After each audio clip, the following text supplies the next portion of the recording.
Assalamu alaikum warahmatullahi wabarakatuh. Welcome here in my Tajweed program. आओ तजवीद सीखें. Welcome here guys. I hope all are fine.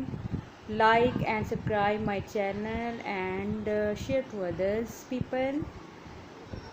बिस्मिल्लाहिर्रहमानिर्रहीम.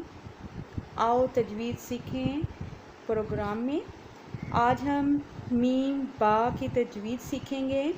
मुखारज व सिफ़ात और तिलावत के क़वाइद का लिहाज रखते हुए कुरान को पढ़ना तजवीद कहलाता है.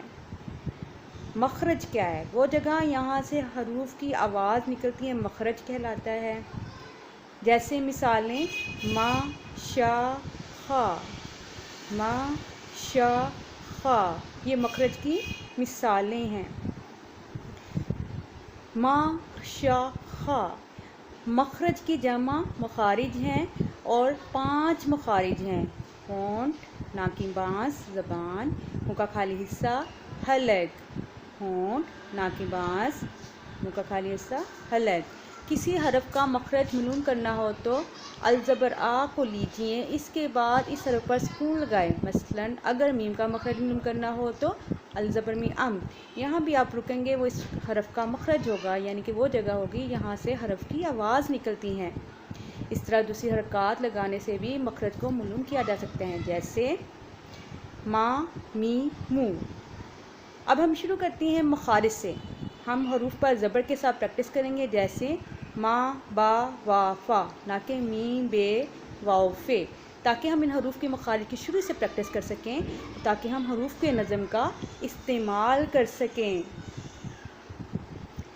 तो हरूफ तहज्जी की नज़म 4 है होंठों से मा बा वा फ़ा, 4 है होंठों से मा बा वा फ़ा. आज हम पहले ही पॉइंट 1 को पढ़ेंगे हरूफ तहज्जी की नज़म में, बाकी हम फिर डिस्कशन करेंगे. 4 हैं होंठों से मा बा वा फ़ा, 4 हैं होंठों से मा बा वा फ़ा. इसको उर्दू में याद कर सकती हैं, मा बा वा फ़ा होती हैं. दोनों होंठों के बाहरी हिस्सा को मिलाने से अदा होता है मीम, ये इसका मखरज होगा, मीम का मखरज. दोनों होंठों के अंदरूनी हिस्से को मिलाने से अदा होता है बा, ये इसका मखरज होगा. बा का मखरज दोनों होंठों के अंदरूनी हिस्से को मिलाने से अदा होता है. इसी तरह आज के लिए इतना ही काफ़ी. इंशाअल्लाह अगले सबक में मुलाकात होगी. दुआ करते रहें. रब्बी ज़िदनी इल्मा. Like and subscribe my channel. अपनी मेज़बान ज़मीन साहब को इजाज़त दीजिए. See you later tomorrow. जज़ाकल्लाह खैरन. शुक्रन.